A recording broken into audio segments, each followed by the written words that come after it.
Samantala, tinuldukan na ng Department of Agrarian Reform ang matagal ng paghihintay ng ating mga kababayang magsasaka sa Caraga Region. Ito'y matapos matanggap na rin nila ang titulo ng lupa na matagal na nilang sinasaka.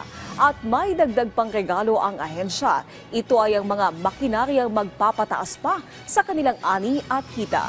Si Jaira Saludar ng PTV Agusan del Sur sa sentro ng balita. Matapos ang mahabang panahon ng paghihintay, naisakatuparan na ang panalangin ng libo-libo nating mga kababayang magsasaka sa Caraga Region. Ito ay matapos matanggap ng 17,564 na mga magsasakang Agrarian Reform Beneficiaries o ARBs sa rehiyon ang mga titulo ng lupa na kanilang sinasakan na umaabot sa higit 33,694 na ektarya. Pinangunahan mismo ni Department of Agrarian Reform Secretary Conrado Estrella III ang regional mass distribution ng mga titulo ng lupa at turnover ng mga makinarya at kagamitang pansaka sa ARB sa Caraga Region na isinagawa sa bayan ng Prosperidad, Agusan del Sur. Hindi matais ng ating mahal na Pangulo, President Ferdinand Bongbong Marcos Jr. Ang sabi niya, ang tagal-tagal din naghihintay, paspasan mo ang pagproseso ng mga titulo, kanya't ngayong araw na ito, lahat kayo ay makakatanggap ng matagal na hinihintay ninyong mga titulo na magpapatunay inyo na ang lupa na sinasakan. Inihatid rin ng kalihim ang magandang balita tungkol sa paglagda ni Pangulong Ferdinand Marcos Jr. sa Republic Act 11953 o ang New Agrarian Emancipation Act.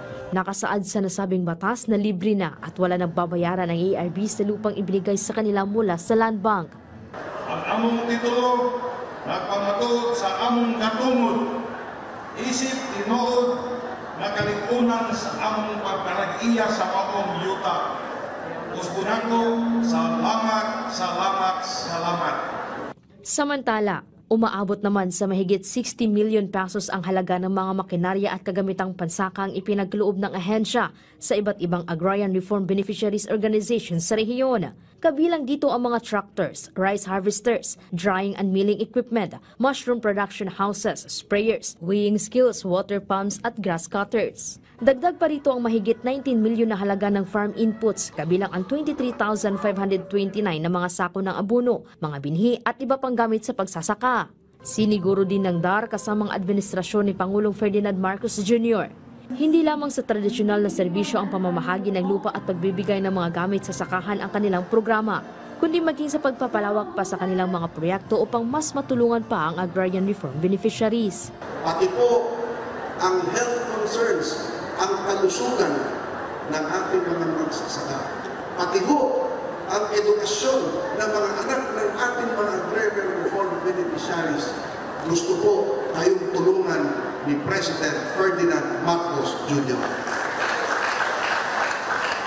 Kaugnay niyan, binisita rin ni Secretary Estrella ang Research Salts Laboratory sa Agusan del Sur kung saan kanyang sinuri ang teknolohiya at kakayahan ng pasilidad at inihayag ang mga plano niyang suportahan ito sa pamamagitan ng pondo at programa. Ayon kay Governor Santiago Cani Jr., ang pagbisita ni Secretary Estrella ay patunay sa matibay na ugnayan sa pagitan ng DAR at ng lokal na pamahalaan. Kaya ang nasa ato, di karon para pa man sa tanom, pero kining para sa mga hayop o unsa pa na bacteriology ba ang tawagan na wala pa. So, insa nga willing siya mutabang. O kini nagpakita lamang kung unsa ka mahinungdanon ang soil science dinha sa panginabuhi sa atong mga mag-uuma. Jaira Saludar ng PTV Agusan del Sur para sa Pambansang TV sa Bagong Pilipinas.